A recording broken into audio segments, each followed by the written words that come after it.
Internet et la messagerie électronique ont été inspirés de la boîte postale, tout comme le e-commerce est parti du modèle de paiement contre livraison pratiqué par la Poste. Et si alors, la transformation digitale des postes africaines rimait avec inclusion financière et sociale. La 9e édition de Africa Postal Forum, ouvert jeudi à Abidjan, instaure un débat de fond porté sur les approches pragmatiques, novatrices, sur la logistique et la digitalisation, capables de permettre aux postes africaines de trouver le souffle d'un nouvel élan. La transformation du métier de la poste est un enjeu de société fondamental. La chaîne logistique, qui vise in fine à l'amélioration du service aux clients, la maîtrise des coûts et la maîtrise des risques à travers une maîtrise des flux d'informations pour répondre à ses besoins, mérite d'être optimisée. La transformation digitale donne ainsi de vastes opportunités d'optimisation de la chaîne logistique. Les postes africaines, qui ambitionnent de devenir le vecteur puissant du développement politique, économique et social de nos États, grâce à leur réseau de proximité et à la confiance qu'ils suscitent auprès des citoyens, se doivent de bien saisir les opportunités qu'offre la transformation digitale de l'économie. Ce processus de digitalisation des postes vise à renforcer la variété d'écosystèmes numériques de services publics et privés à forte valeur ajoutée. La Poste doit analyser son ADN. Elle pourra ainsi investir sur ses singularités, capitaliser sur sa crédibilité pour devenir l'autorité de confiance numérique, sur son savoir-faire de la gestion des flux pour devenir le hub incontournable de la logistique, sur sa culture de proximité pour devenir le porte-drapeau de l'inclusion financière à travers sa banque postale. Enfin, la Poste doit se transformer en entreprise de service à part entière, durable et rentable.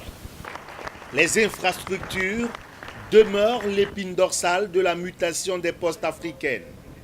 Une réalité que l'Égypte, invité spécial de ce 9e Africa Postal Forum, a mis à profit pour booster la transformation de sa poste.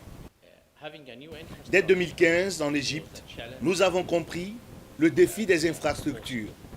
Nous avons élaboré un plan et système d'ingénierie pour améliorer le service et la relation client. Grâce à l'aide de l'État, la Poste a réalisé 60% de fournitures de services non postaux. Le développement de 4000 branches a fait des banques nos partenaires privilégiés. Nous avons constaté l'évolution rapide du processus de bancarisation.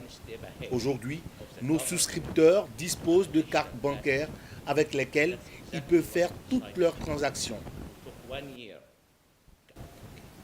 Rendez-vous annuel des directeurs généraux des postes africaines, Africa Postal Forum, permettra à plus de 400 acteurs publics et privés en provenance de plus de 40 pays de croiser leurs expériences de transformation, mais aussi faire le point des avancements des grands chantiers et réformes que connaît l'industrie. Il ne faut pas être frustré de l'expansion du digital, mais plutôt l'utiliser comme un palier ou un pilier sur lequel il faut s'appuyer pour apporter l'innovation. Et tous les opérateurs postaux le reconnaissent aujourd'hui, c'est une opportunité. Et en Côte d'Ivoire, nous avons signé avec l'UPU pour mettre en place le hub de e-commerce ici en Côte d'Ivoire pour la CEDEAO, et ça nous permettra d'attirer des géants du e-commerce tels que, pour ne pas citer Amazon, eBay, Alibaba, Jumia et tous ces acteurs-là qui vont utiliser une vraie infrastructure de logistique mais pour apporter le service aux citoyens. Africa Postal Forum se tient à près d'un an de la tenue du 27e Congrès postal universel en Côte d'Ivoire, prévu du 10 au 28 août 2020. L'événement régional des métiers et services postaux en Afrique compte utiliser ce catalyseur de digitalisation pour assurer une transition réussie vers les postes 3.0.